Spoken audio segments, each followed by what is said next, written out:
Hi friends, அனைவருக்கும் வணக்கம். ஊரக குடியிருப்பு திட்டம் சொல்லி கொடுத்துருக்காங்க. என்னென்னு பார்த்தீங்கன்னாக்கா, மத்திய அரசாங்கம் மாநில அரசாங்கமும் இலவச வீடு திட்டம் செயல்படுத்திட்டு வராங்க.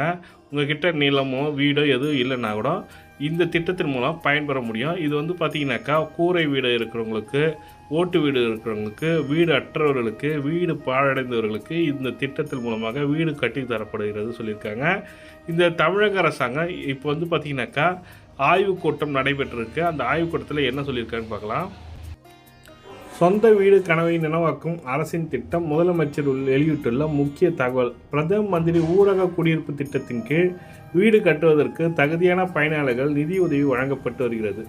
இந்நிலையில் இந்த திட்டம் தமிழ்நாட்டில் சிறப்பாக செயல்பட்டு வருவதாக முதலமைச்சர் மு.க.ஸ்டாலின் தெரிவித்துள்ளார். சென்னை தலைமைச் செயலகத்தில் முதலமைச்சர் மு.க.ஸ்டாலின் தலைமையில் மாவட்ட அளவிலான வளர்ச்சி ஒருங்கிணைப்பு மற்றும் கண்காணிப்பு குழுவின் மூலம் மாநில அளவிலான 4வது ஆய்வுக் கூட்டம் முடிந்துள்ளது.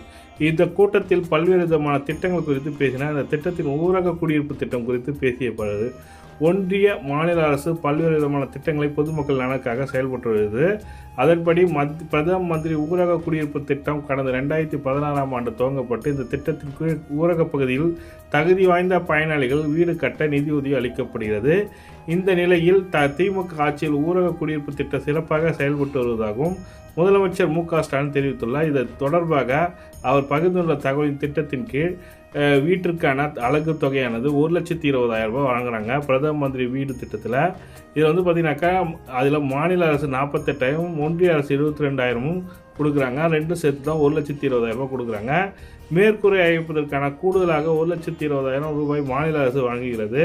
2021-22 ஆண்டுக்கு பிறகு அனுமதிக்கப்பட்டுள்ளது. இதில் இதுவரை 3,43,958 வீடுகள் கட்டு முடிக்கப்பட்டுள்ளன. மீதமுள்ள வீடுகளை கட்டுவதற்கான பணிகள் நடந்து கொண்டிருப்பதாக தமிழக அரசு ஆட்சி ஊரக குடியிருப்பு திட்டம் சிறப்பாக செயல்படுத்துவதாக சொல்லியிருக்காங்க.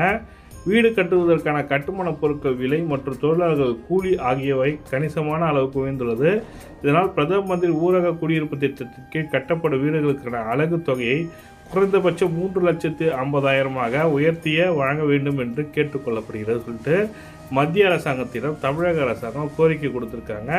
ஆனால் மத்திய அரசாங்கம் இதற்கு எந்த ஒரு நிதியும் கிடைக்காததால் காலதாமதமாக ஏற்பட்டுள்ளது. இந்த திட்டத்தில் இப்போ சொல்லியிருக்காங்க.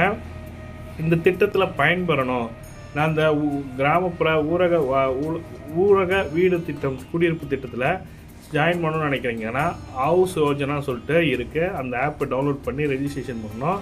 அதை பற்றி தெரியணும்னு நினைக்கிறவங்க கமெண்டில் சொல்லுங்கள். அதுக்கான வீடியோ மேக் பண்ணி கண்டிப்பாக போடுறேன்.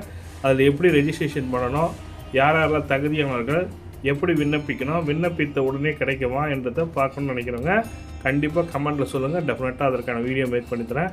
வீடியோ பிடிச்சிருந்தால் லைக் பண்ணுங்கள், கூட சப்ஸ்கிரைப் பண்ணுங்கள். தேங்க்யூ.